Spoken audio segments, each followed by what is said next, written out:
Hi everyone, Louise again with the next video in our series on moving home. And today's video is moving day or D-Day. Yes, the day that everybody thinks, oh no, how on earth are we going to get this all done today?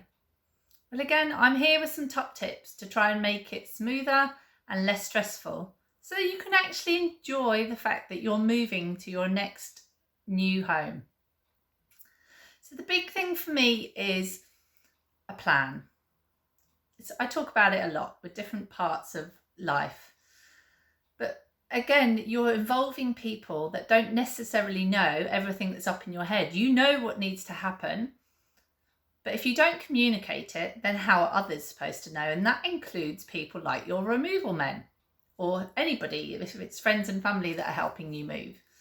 So personally, I like to have a kind of map of the new house with each of the rooms marked. So you can call them room 1, room 2, or Sarah's room or David's room, or however you want to, but be consistent in how you label that. And I would have the boxes for that room labelled with that name or room number, as well as a kind of copy of the layout of the house, or even just a kind of hand drawing showing the room name and where it's located, so that when you get there, they can just walk in and go, okay, this is for room 2, that's upstairs on the right hand side.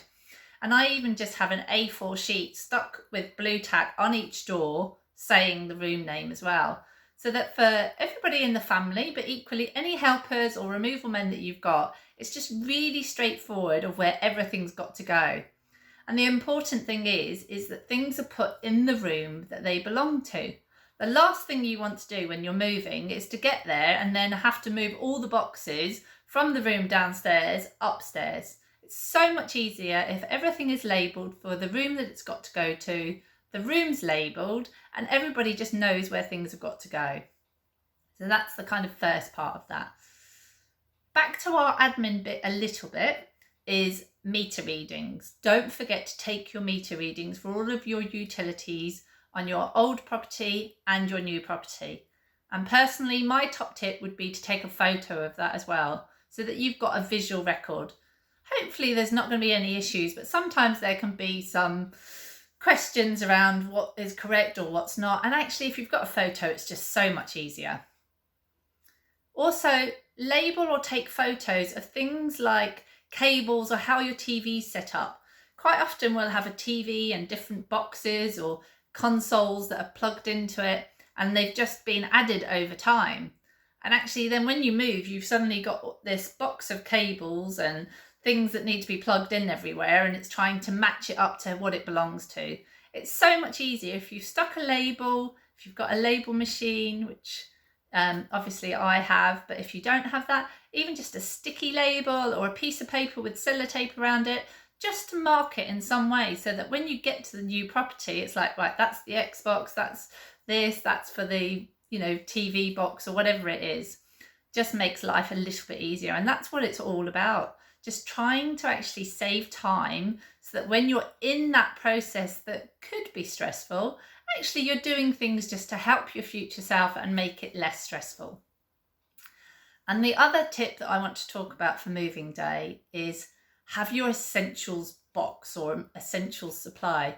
Personally, I like to use our suitcases because it makes it feel more like you're going on a trip and adds to that excitement. They're easier to move rather than carrying a box. And that's one less thing for the removal men to move, a great big suitcase. So the things that you want to include in there are kind of a basic food supply for a day or so of, essential items. For me, tea bags and kettle are definitely high on the list. So whatever that you need, include a treat. Add some chocolate or whatever it is that is going to give you a little bit of a pick-me-up when you're feeling tired and unpacking.